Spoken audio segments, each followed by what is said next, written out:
Monseigneur, bonjour. Bonjour. Alors cette semaine, il a beaucoup été question de bioéthique, nous en parlons forcément dans ce rendez-vous.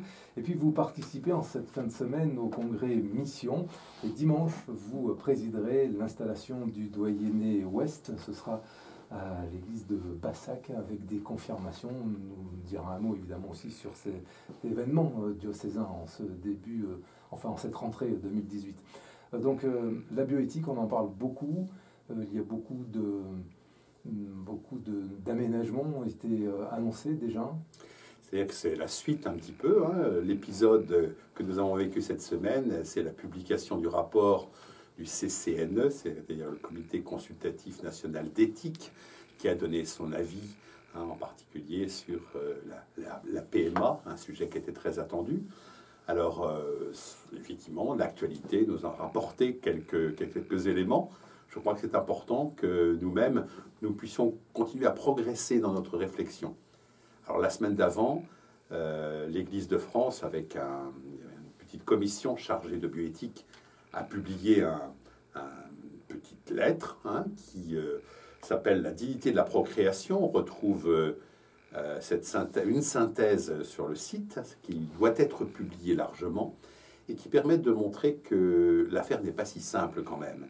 Je pense que après la publication de ce rapport du CCNE, qui d'ailleurs est un petit peu contraire à ce qu'ils avaient dit avant l'été, il faut que le débat continue. On ne doit pas être réducteur ni dans un sens ni dans l'autre. Et je crois que c'est vraiment très important jusqu'au moment où effectivement le législateur lui-même va se prononcer. Mais là, véritablement, la grande question, c'est concernant la PMA, donc la procréation médicalement assistée, qui au départ était fait pour aider des couples infertiles à avoir un enfant. Aujourd'hui, cette PMA est ouverte aux femmes seules, aux couples de femmes homosexuelles. Mais c'est un sujet important parce qu'on sent qu'il y a des conséquences énormes, hein, qu'il faut absolument évaluer.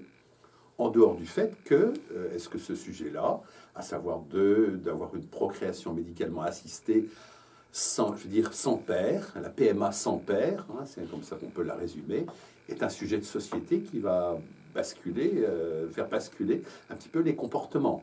Aujourd'hui, c'est vrai, une femme seule qui veut avoir un enfant toute seule, hein, ira à l'étranger, car des législations étrangères le permettent.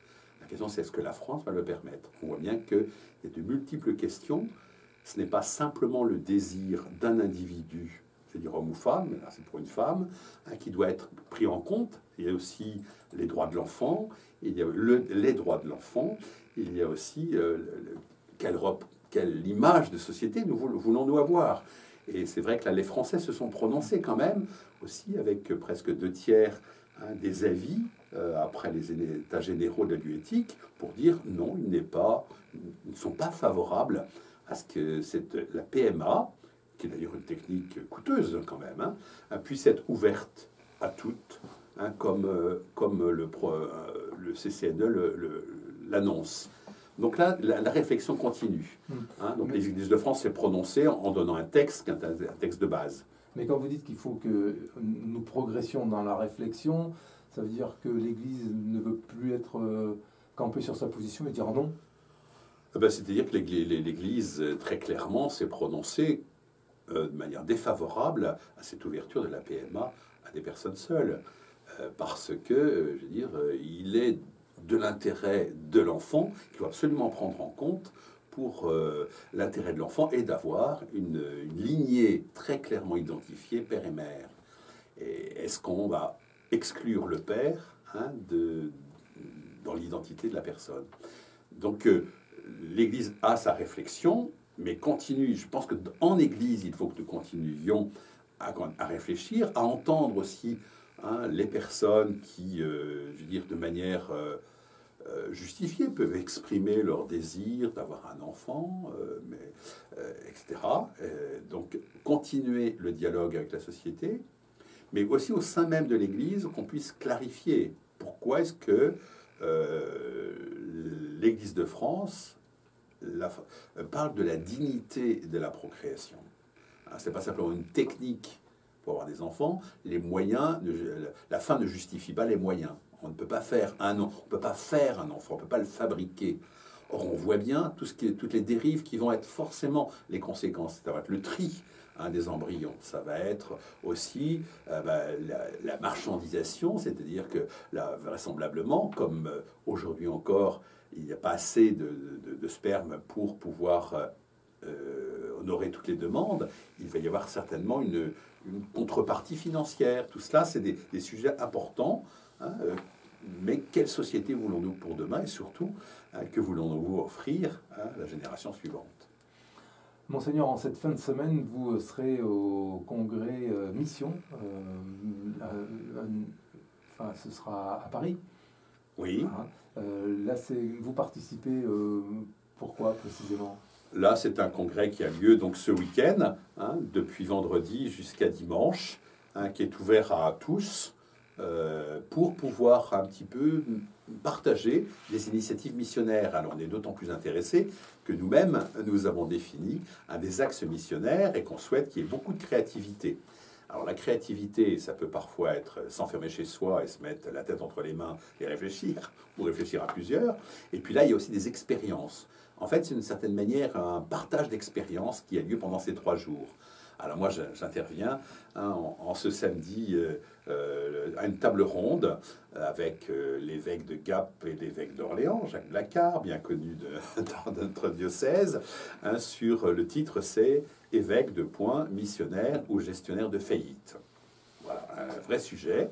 Et donc, comment, d'une certaine manière, je l'entends comme quelque chose de positif, à savoir comment est-ce qu'un évêque peut-il rester missionnaire avec tout ce qu'il a à gérer par ailleurs? Vraie question. Mais, et puis, donc, il y a multiples ateliers où les personnes, donc je pense qu'on est presque 10 à venir du diocèse, pour entendre ce qui se fait par ailleurs et avoir des bonnes idées qu'on va ramener ici. L'idée, c'est pas simplement de se former personnellement, mais d'être capable d'insuffler, d'entendre ce que les autres font pour reproduire ou adapter ce qu'on va vivre à la mode charentaise. Alors, pour ce qui est de la gestion de l'Église, il y a cet exemple du diocèse d'Angoulême de recentrer les doyennés, de n'en faire plus que 5 là où il y en avait 13. Et dimanche, vous installez le doyenné ouest voilà, à Bassac. On les fait naître, ces doyennés, donc c'est facile. Maintenant, il n'y en a que 5. Donc, dimanche prochain, donc ce dimanche, à Bassac, à 10h30, une messe qui rassemble tout le doyenné, un grand doyenné, puisque ça rassemble donc Cognac, Jarnac, Châteauneuf, Segonzac, voilà. Donc l'idée, c'est une messe, un rassemblement de tout ce doyenné, où les prêtres seront présentés, entre guillemets, on les connaît, mais on voit l'ensemble des prêtres.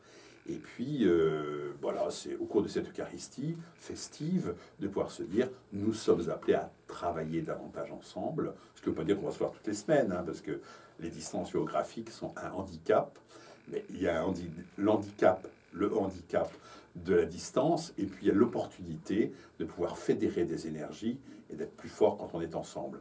Donc à Bassac, il y aura donc cette émergence, je veux dire naissance, pour pas dire baptême, de ce doyenné ouest, où il y aura en plus, ça rajoute à la dimension festive, des confirmations.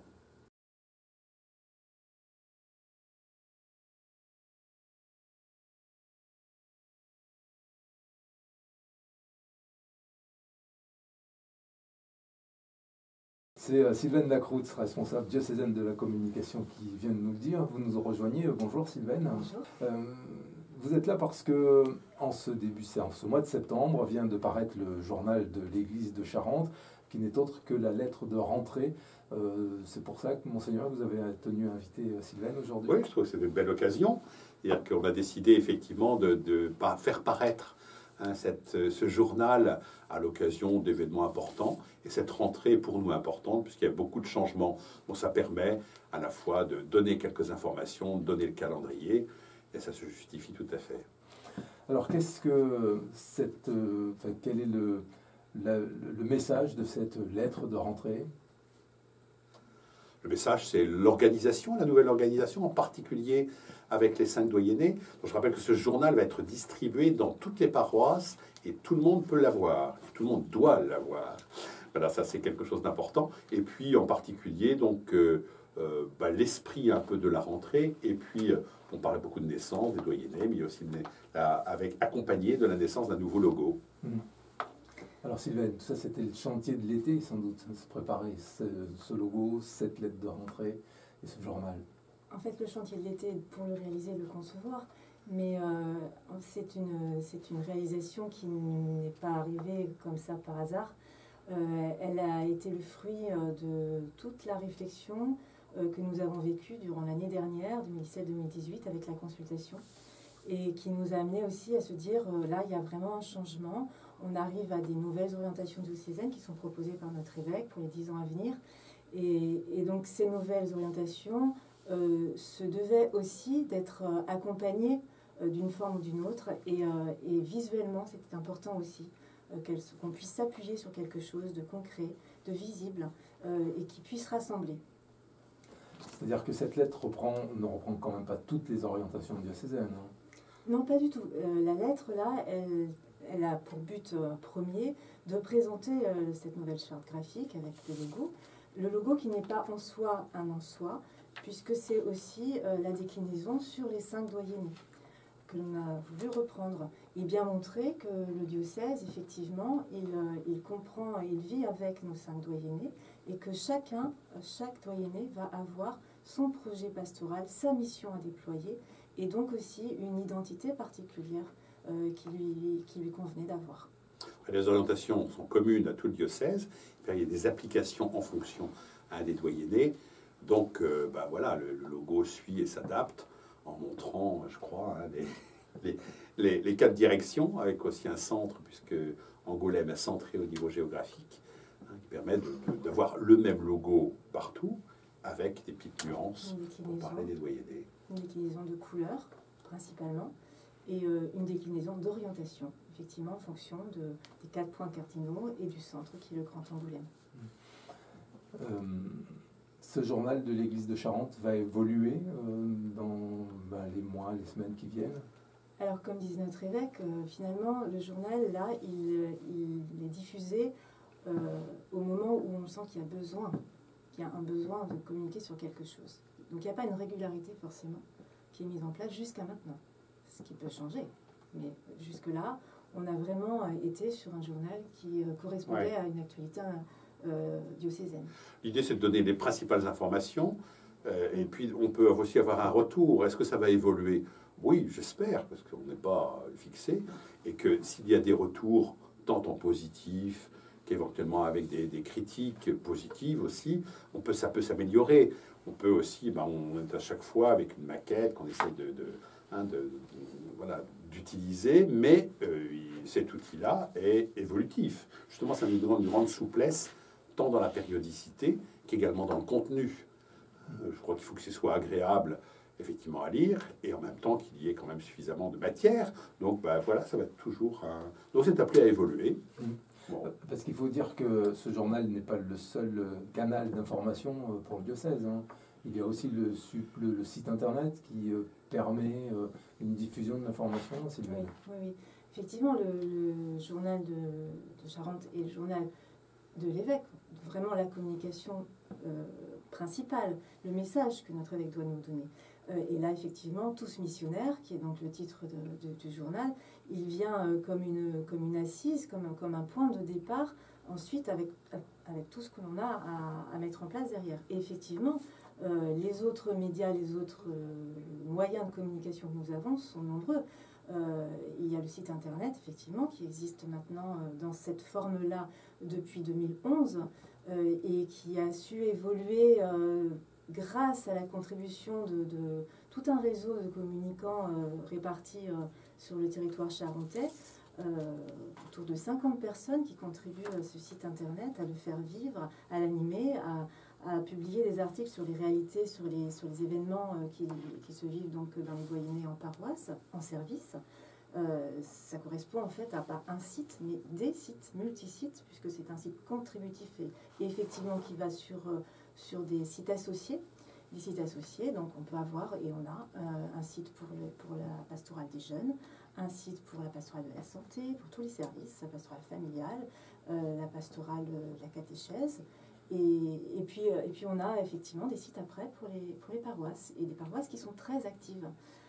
Tout l'enjeu et le défi là, que l'on a amené sur les prochains mois, c'est justement de se mettre en concordance, en équilibre avec les nouveaux doyennés. On ne passe pas de 13 doyennés à 5 doyennés, même en termes de communication, de façon simple. Il faut aussi aller rencontrer les gens. Donc hier, nous étions à Jarnac pour mettre en place un site de doyennés. Aujourd'hui, on n'a pas encore ce site de doyennés-là. On a des sites de paroisses qui sont plus ou moins actives. Et l'enjeu, c'est de fédérer ces différents sites de paroisses pour qu'ils se sentent aussi intégrés, impliqués dans une dimension de doyenné, de secteur paroissial. Et donc là, c'est aussi un travail intéressant en termes de communication et qui rejoint complètement notre dynamique d'élan missionnaire nouvellement. Dans les canaux également d'information et comme la newsletter.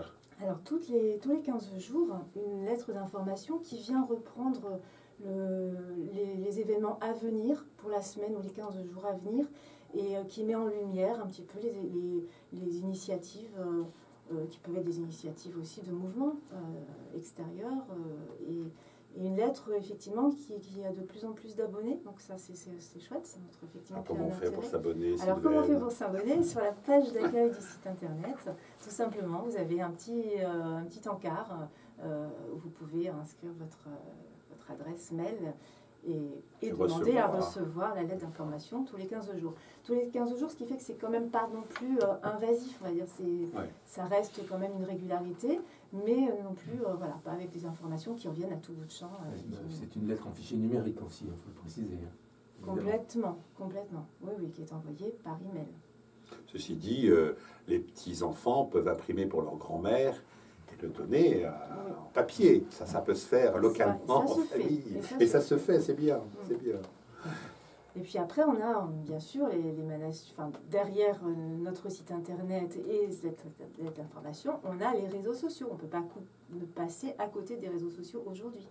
Donc on est présent, mais déjà depuis quelques années, sur Facebook, sur Twitter, sur Instagram depuis l'année dernière, sur YouTube avec la chaîne vidéo. Donc on essaie en fait d'élargir au maximum pour qu'il y ait une visibilité, on va dire pas 360 pratiquement, et que chacun, en fonction de son lieu, connecté ou pas, en fonction de sa génération, plus ou moins effectivement sur un réseau que sur un autre, on puisse à chaque fois toucher les personnes et rejoindre le maximum de monde. Avec, si je puis me permettre, la radio qui permet aussi. Et la radio, bien sûr, oui, tout à fait, oui. Sur la radio, et puis alors, effectivement... RCF, il y a le courrier français aussi qui répercute beaucoup les... Oui. Et on a vraiment une richesse en termes de médias qui se complètent. Et on travaille justement ce sujet-là en mix média toutes les semaines. Oui, de dire que toutes les semaines se retrouvent effectivement ensemble. On vous Sylvaine au titre de notre responsable diocésaine de la communication, Denis au titre de la radio, ou Erika, oui. Ou Erika, enfin quelqu'un de RCF, quelqu'un aussi du courrier français. Voilà, donc c'est une belle occasion de coordonner un petit peu et puis que ça évolue. Moi j'avais envie peut-être, là dans la lettre de l'église de Charente, le journal, on fait un appel à bénévoles en se disant c'est important que chacun prenne sa part pour les orientations missionnaires. On en reparlera, mais je me dis, au niveau de la com, il y a aussi des appels qui peuvent être faits. J'entendais que RCF cherchait aussi des bénévoles, mais je pense que ça dépend un peu des qualités, des attirances de chacun, mais il peut y avoir quand même des appels qui soient faits. Des appels et des personnes qui se sentent appelées aussi d'elles-mêmes, de par leur charisme, leurs compétences.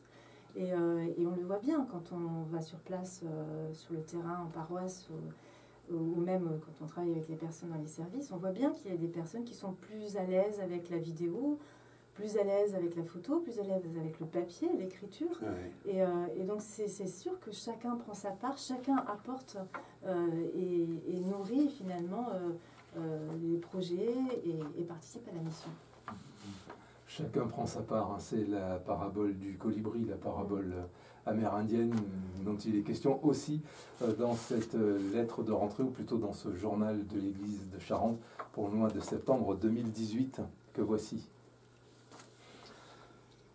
En attendant le prochain numéro. Voilà, de ce mois de septembre 2018. Vous nous donnerez vos idées ou vos besoins aussi en fonction de ce que vous attendez de ce type de communication. Bien, merci Sylvaine Lacroute, responsable diocésaine de la communication, d'être venue nous présenter cette communication diocésaine. Merci aussi à vous, Monseigneur Hervé Gosselin, de répondre toutes les semaines. Merci Denis. Merci Denis. Bonne journée. Bonne journée.